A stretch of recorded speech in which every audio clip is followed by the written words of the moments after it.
अस्सलाम वालेकुम, बिस्मिल्लाहिर्रहमानिर्रहीम। मैं हूँ खुबाब सज्जाद। अब मुझे आज एक चीज़ बड़ी शिद्दत से याद आ रही थी, वो ये थी याद कि मुझे अपने वालिद मोहतरम और वालदा की याद आ रही थी। हम लोग अपनी दुनियादारी में इन चीज़ों में अपने माँ बाप को भुलाए बैठे हैं जो इस दुनिया से चले गए हैं।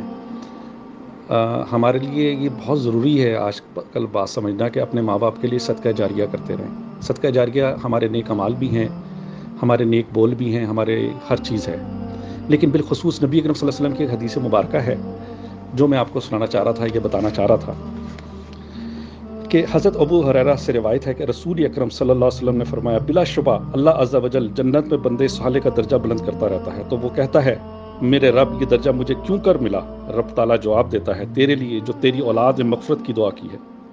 देखिए कितनी बड़ी बात है कि उनके जाने के बाद हम उन्हें याद रखें और उनके लिए मग़फ़िरत की दुआ भी करते रहें, और सूरत फ़ातिहा पढ़ के एक मरतबा सिर्फ सूरत फ़ातिहा और 3 मरतबा सूरत इख़लास, कुल हुवल्लाहु अहद। देखें सूरत इख़लास के बारे में हदीस पाक में है कि जिसने 3 मरतबा सूरत इख़लास पढ़ी उसने पूरा कुरान पाक पढ़ा। तो हमें हदीस नबी अकरम सल्लल्लाहु अलैहि वसल्लम की इस बात को याद रखते हुए 3 मरतबा सूरत इख़लास और 1 मरतबा सूरत फ़ातिहा, अल-फ़ातिहा जिसे कहते हैं, अल्हम्दुलिल्लाहि रब्बिल आलमीन बिस्मिल्लाहिर्रहमानिर्रहीम, पढ़कर अपने वालिदैन के लिए बख्शिश के लिए दुआ करें। बख्शिश से मुराद ये कि अगर वो ऑलरेडी जन्नत में हैं तो अल्लाह उनके दर्जात बुलंद करे, क्योंकि अल्लाह ने जन्नत एक तरह की नहीं बनाई, कई तरह की बनाई है।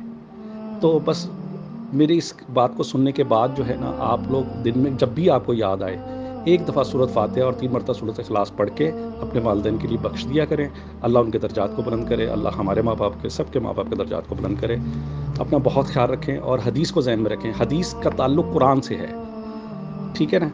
मसलन कि अगर हदीस हमारे पास ना होती तो हम कुरान को नहीं समझ सकते थे। तो प्लीज़ आप इन बातों को समझें और अपने माँ बाप को लिए सदका खैरात भी करें, और रोज़ाना, ये तो मामूली सी बात है, गरीब से गरीब आदमी भी सूरत फ़ातिहा पढ़ के और सूरत इख़लास पढ़ के अपने वालिदैन के लिए बख्शिश की दुआ करे। तो आप उसके बाद देखिएगा कि आपकी ज़िंदगी में भी आसूदगी आएगी, आपको फ़ायदा ही मिलेगा। उनकी तो बख्शिश होनी होनी है इंशाअल्लाह, लेकिन जो आपको फ़ायदे आएंगे वो आपको बाद में नज़र आएंगे। मैंने इस चीज़ को तजुर्बा करके देखा है, आप भी इसको तजुर्बा करें। अस्सलाम वालेकुम, अल्लाह हाफ़िज़।